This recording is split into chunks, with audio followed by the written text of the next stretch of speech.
Welcome back, everyone. Today we're going to be upcycling a football into a fanny pack. I'll be showing you how to take it apart and then reassemble it into a fanny pack with as minimal steps as possible. I'll be using the official NFL football to get that nice leather finish, but you can do this with any football on the market that has leather panels. This is also a beginner-friendly upcycle project, so if you're new to sewing, you should have no problem following the easy step-by-step tutorial. With all that being said, let's get started.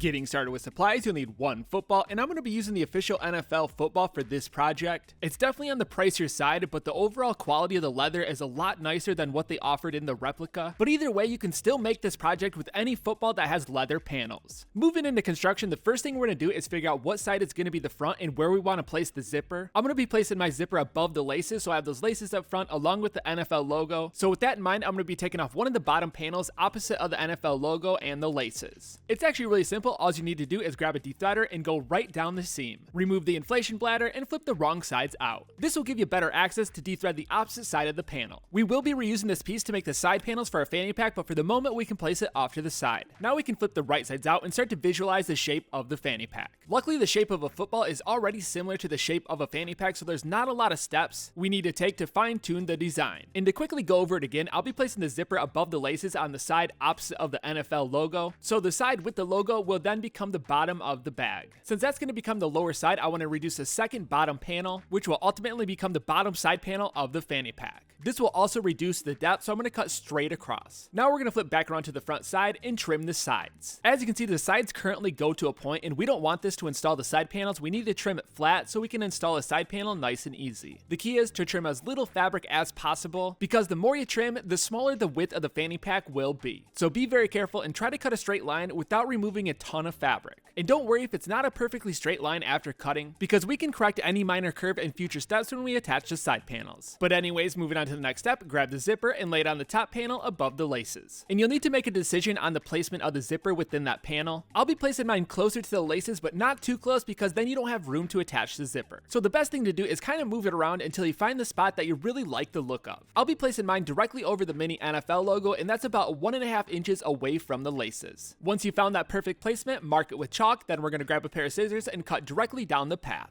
And this cut will have a subtle curve that bows out towards the laces. This curve is going to help separate that top panel and give it a more three-dimensional look. And I found the best thing to do is just follow the curve of the seam that the laces are on. This ended up being the perfect curvature to separate that top and bottom section. This is going to be the full shape of the fanny pack, so we have our top section and our bottom section, so if you want to make any adjustments, now is the time to do so. But keep in mind, we will be adding side panels, so that's going to add to the overall width. Before we jump into the next step, I want to quickly go over the lining. I'm not going to be adding a lining because I want the look of the raw football on the inside of this bag. I like the seams exposed because it gives it a more authentic look. But if you do want to make a lining, it's super simple. All you have to do is trace out and cut the top and bottom section. For the top section, that's going to be one piece. For the bottom section, you may have to sew multiple pieces together, but you can cut it in one piece if you would like. More than likely, you will have a lining on the inside of the football anyways. This white layer in mine is a lining. Essentially, it's a stabilizer to help stiffen the leather. But anyways, moving on to the next step, grab your zipper, and you're going to want to find a zipper that's longer than the width of your top panel. We'll be trimming it down in later steps, so if it's way longer, that's totally fine. So what we're going to do is place that zipper on the bottom side of the bag with right sides together, and we're going to be placing it in the center of the zipper. We want the two zipper ends to be away from any part of the bag, and from here we're going to stitch at a 1/4 inch seam allowance. Since this official NFL football is super thick leather, I'm using a walking foot sewing machine, but if you're using any other style of football, you should be totally fine sewing it on a regular sewing machine. For this next step, we're going to be adding a top stitch, and typically I would add it on the football side, but this leather is super thick, so you can't bend it under. So what I'm going to do is put my zipper up above the leather and then add my top stitch on the zipper fabric.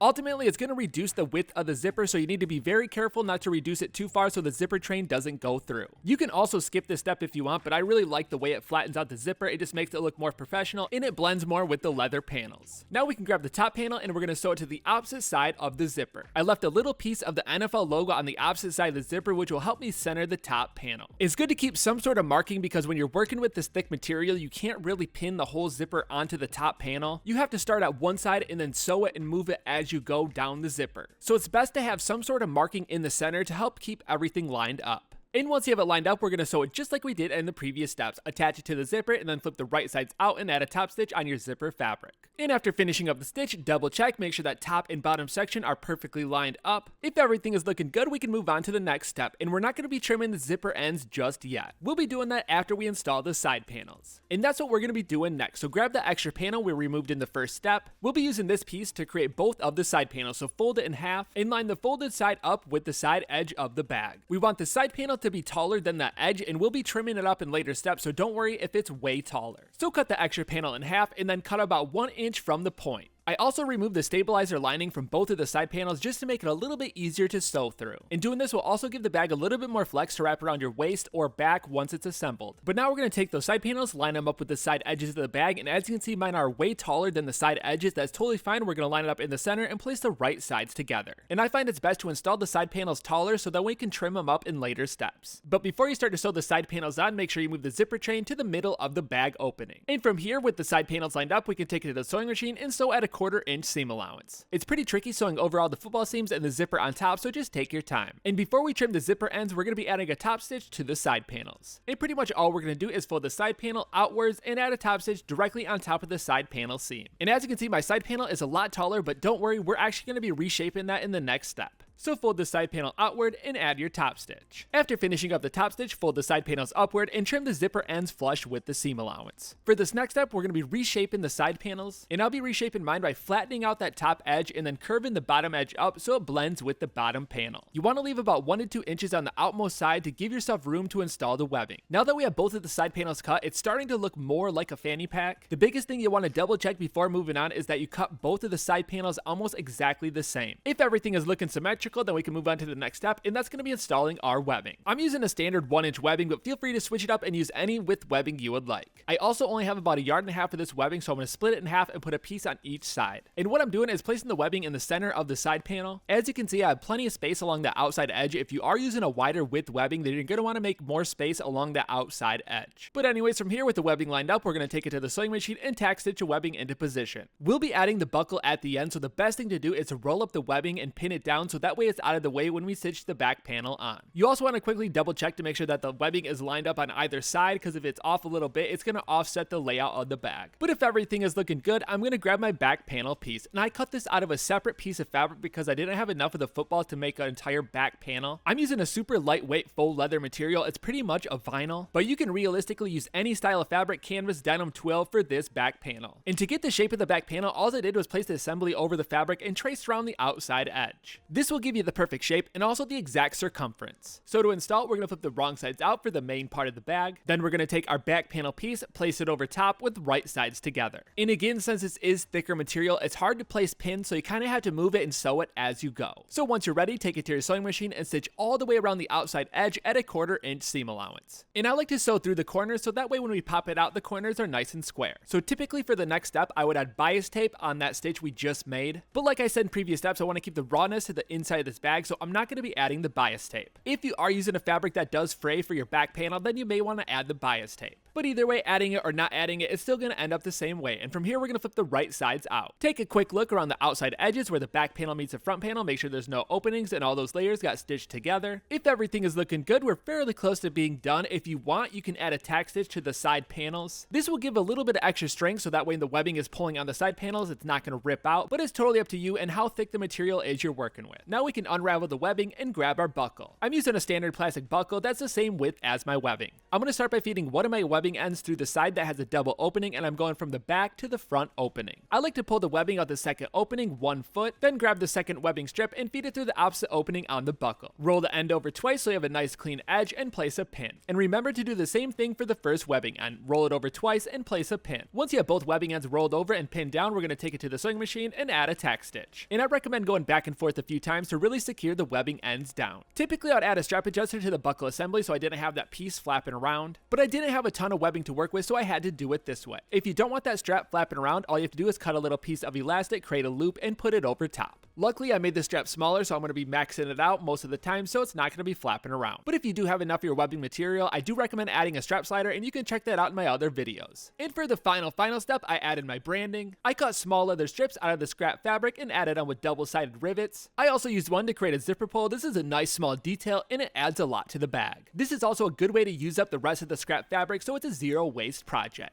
And the last thing I want to quickly go over is customizing the shape of the bag. There's actually a lot you can do, and it comes down to changing up the side panel shapes. Making them bigger, taller, or longer is really going to change up the overall dimension of the bag. Along with the bottom panel, we halved that in the previous steps, but if you keep that longer, it's going to make for a bigger bag. But anyways, that's going to do it for this upcycle project. I hope you had some fun with it, and you made a bag that's really unique to your style. And there you have it, your new football fanny pack is complete. Hopefully yours turned out as good as mine did. I know if you're using the NFL football, it's a little bit tougher to sew through, so I do recommend using an upholstery machine. But if you use any other football on the market, the leather is way thinner and it's so much easier to sew through. Plus, these are super expensive. The NFL ones are like 150 bucks. So if you do decide to go this route, I do recommend using an upholstery machine so you don't mess it up. And there's a lot of different ways you can customize it based on the steps we just went through. You could add different style straps, add a couple more zippers, change up the shape of the strap panels, or reconfigure the bottom into a different shape all in itself. But like always, I'd love to see what you come up with, so tag me on Instagram at PropFit Clothing, and until then, I'm gonna keep the videos coming at you, so I'll see you next time.